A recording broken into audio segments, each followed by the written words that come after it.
Hello, everybody. My name is Lisa Lamont, and I'm founder of Ladies Get Your Prance On show. And today, I am telling you, I have had to finagle with my guest today because she is so incredibly busy. She works for a TV news station in North Carolina, and I have to look down at this because I'm from Seattle and I don't have the same station. It's WFMY News 2. That's with the CBS affiliate. She has been on Dr. Drew, Dr. Oz, Good Morning America, CNN, you name it, and Blanca Cobb has absolutely been there. Blanca, thank you so much for working me into your schedule. I am happy to be here. I'm glad we finally got it on the books and it's happening right now. Oh, and so for people that wonder, like, how did we connect and how did I come to know you? And we were on a mutual group called Washington Speakers Association, and you might not even remember this. I have like a memory for these things. And the first time that I had you come on my show, I was absolutely blown away because you shared not only how you got into, when you first knew, I go, when is the first time that you knew that you were able to do body language? Like, how did you get into that? And I also told, I was telling the viewers that I call you the female Dr. Phil, that you're a body language lie detector expert. And I said, you're like the beautiful version of Dr. Phil. So for people who don't know who you are, maybe on the West Coast, I know everybody on the East Coast knows who you are, but we have a lot of kittens here on the West Coast. Can you kind of explain your beginning of how, when you first knew, because that was a powerful story that you shared. When I was a little girl, I was abused. And that doesn't make me unique because, as you know, so many children are abused. But I didn't realize what I was doing at the time. It wasn't until I was an adult and could reflect back on my childhood that I figured out that I was learning and anticipating nonverbal cues, right? So whether it was a change in tone of voice, whether it was certain hand positions, hands going to the waist to grab the belt, or, tension in the body, whatever it is that I was looking at or looking for, because I was always trying to anticipate when the next blow was going to come as a way to protect myself. I would love to be able to say that I could protect myself all the time, but I couldn't. Yeah. But sometimes I was able to either postpone it or avoid it, but I wasn't always successful. Yeah. But that's when the observation for me really played into my life, is when I was a little girl. Yeah. But again, I didn't know what I was doing until I was an adult and could reflect back. Absolutely. And a lot of people don't know, that are adults today, they have so many of these feelings suppressed that they hold in, that they don't. And so you were able to take something that was totally not cool, was totally hurtful, and you were able to make it and spin it into your advantage. And that's why I'm so happy that you're sharing that, because there's so many, and most of the viewers are women. So, for the men watch too, and I don't want to downplay them because men have been abused also. But for the women, there are still women that still hold back, that they're still not confident. They're still their voices, because it's suppressed from being a little girl. And you were able to just turn that around. What do you feel was kind of the turning point for you? Like, you're saying, you know what, I'm going to take my voice back and my power back. When I had my daughter. Yeah. It took so long, because even as a teenager, I was bullied. Again, that's not unique to me. So many people, so many men and women have been bullied in childhood and also in adulthood, if you think about workplace bullies. So it happens so much. But it wasn't until I had my daughter, that she was 6 months old, that there was a certain situation that happened with a family member who told me to go eat and took my baby from me to take care of my baby. So it was good intention, but I just remember my daughter, Ava, 6 months old, up here. Yeah. And then she turned her head around to look at me and she was crying. So instead of going to my daughter and taking my daughter away from this relative, which was what I should have done, yes, I just followed directions and went to go eat. And I remember, I was crying at the table with the rest of the family, silently crying. Yes. A couple of tears coming down my face. But I was like, you know what? I can't do this. It's either, who am I? Who do I want to be? Who am I really? And it is time to show my daughter, even though she was 6 months old, what it takes to be a strong, confident woman. I have to be what I want for her to be. Yes. And that is when I took back my power. That's when I said, screw it and screw everyone. This is about me. This is about my daughter. And this is what I need to do. Wow. Mhm. That's the first time I heard that story. I'm just like, I'm absolutely blown away. I'm blown away. And so for you having gone what you've gone through, I can only imagine that your daughter today, as a young adult, I don't know how old she is very, you've raised her to have her own voice. I'm sure you have. Yes. And I am laughing because it is so true. She came out of the chute spicy and saucy. She is still that way today at 15 years old. And it isn't, for all of us, it is a bit of a struggle. Yes. Because you still have to maintain that journey and what is good for you and what is right for you. And that's what my daughter has done. But when I look at myself at 15 versus where she is at 15, it is a night and day difference. Yeah. So not only was she born a certain way, but it's also how I've nurtured her and how I've encouraged her that you have a voice and your voice matters. So Yes. even if nobody else wants to hear your voice and it is the right voice, then you need to protect that voice. Yes. And, I'm 58 years old and I'm still learning to use my voice. Raising my children, I went back to, I had some abusive, situations in my family growing up. And so I was like, be seen and not heard, right? I came from that generation. And then when my children, you want to make everything right and better for your children. And I found that I fell into some of those old patterns. And so now that I'm a grandma, so I'm letting people know it's never too late to change your patterns and your behavior and your self-worth. Because this last year, for example, I came out as what I really do in my heart, which is I'm a psychic.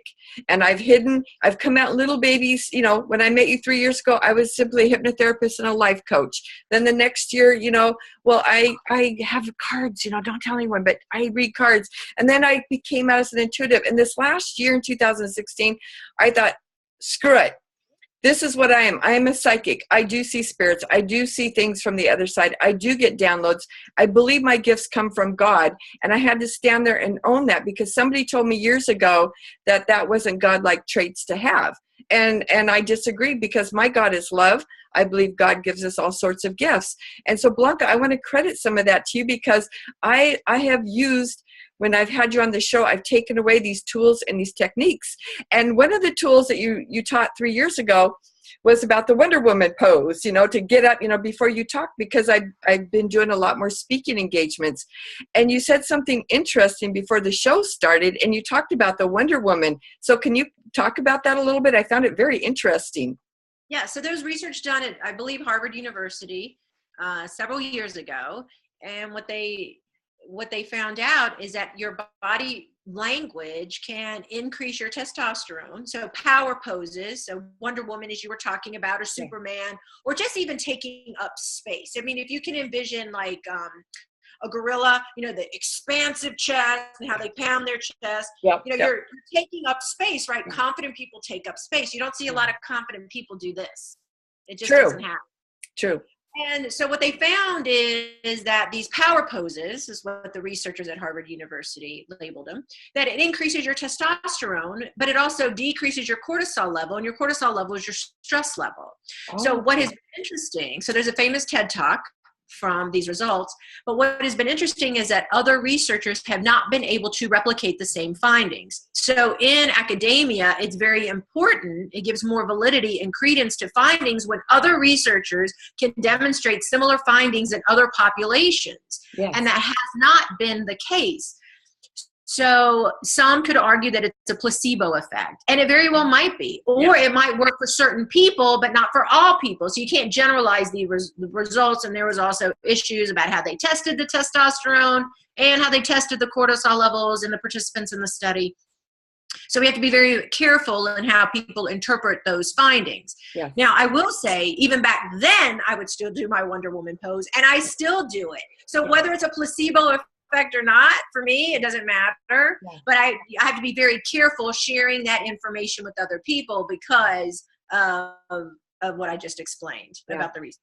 And that's good that you do that, because I've had people come back and they say they've tried it and and they feel worse afterwards because they don't feel that courage and that strength, and that it's almost like, well, how come it's not working for me?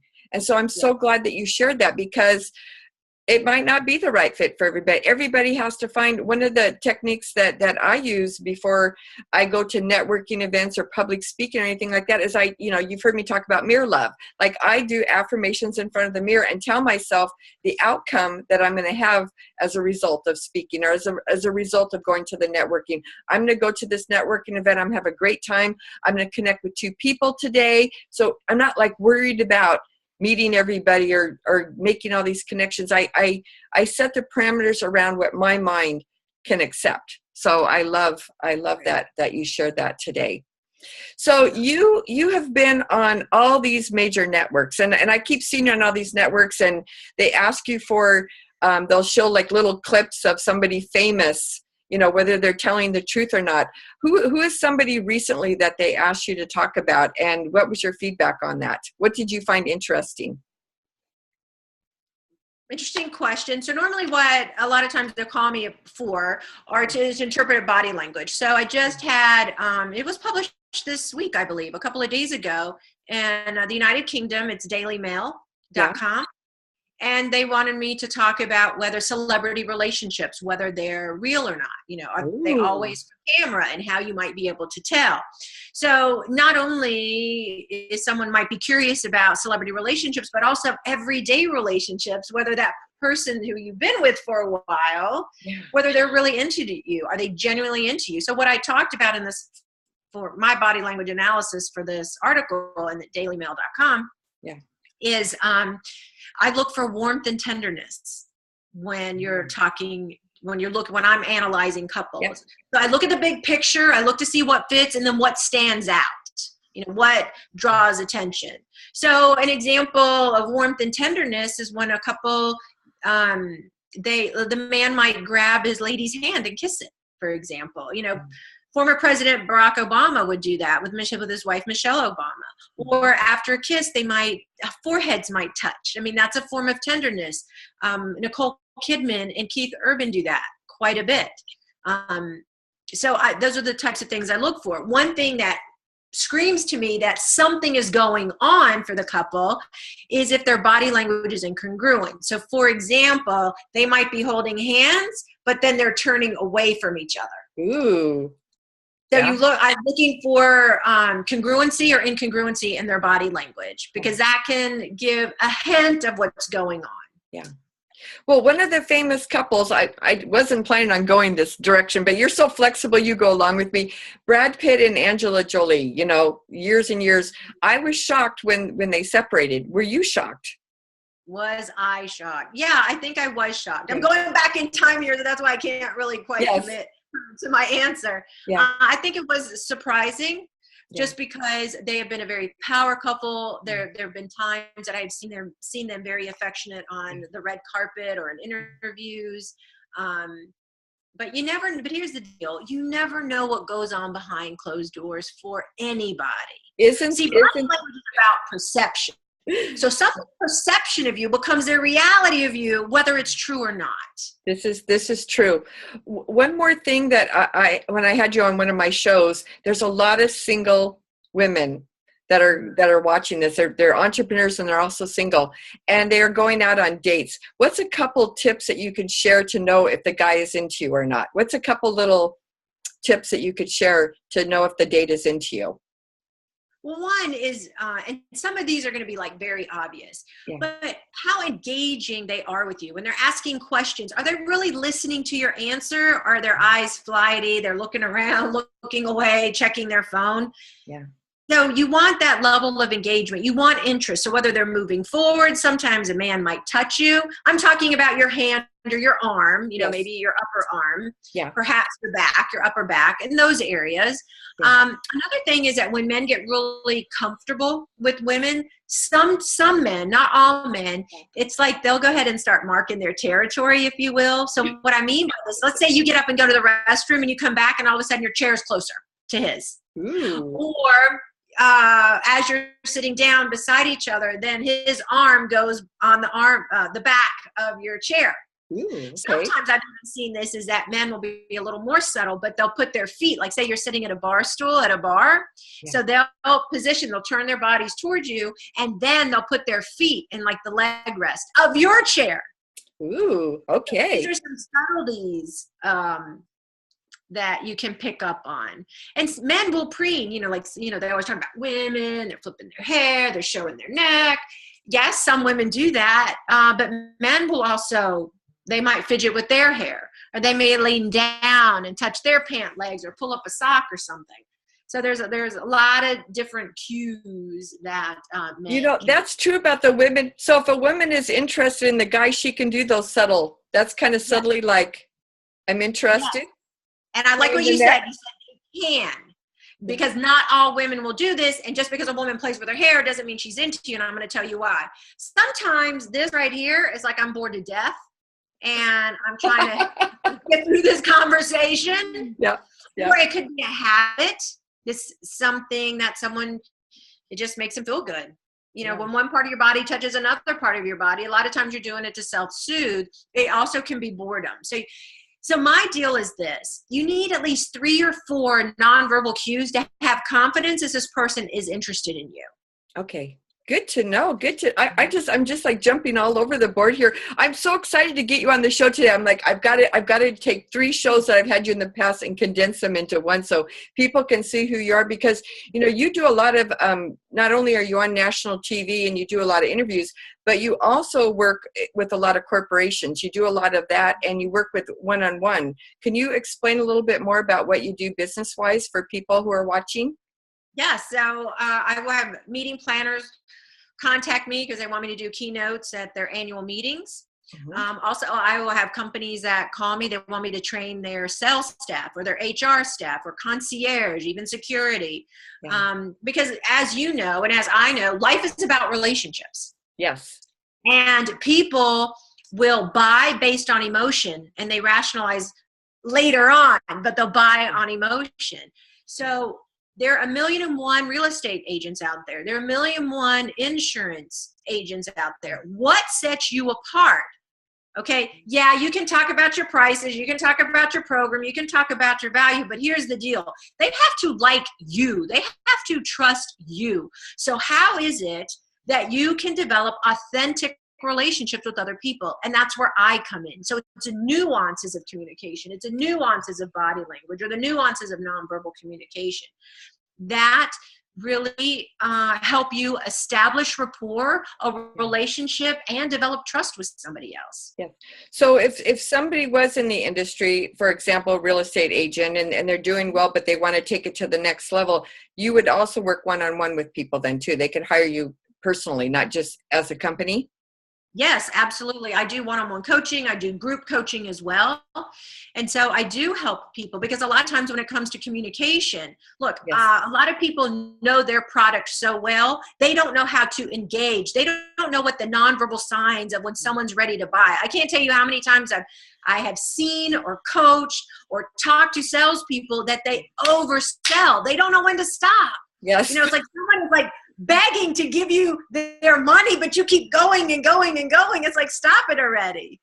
Well, and being a personality expert, you probably also work with people who are extrovert to help tone them down, but also you work with introverts, you had mentioned last time, because a lot of people are introverted, and so they don't know how to open up and express themselves. So I really want the people who are also introverted to know that they can work with you, that you can help them overcome.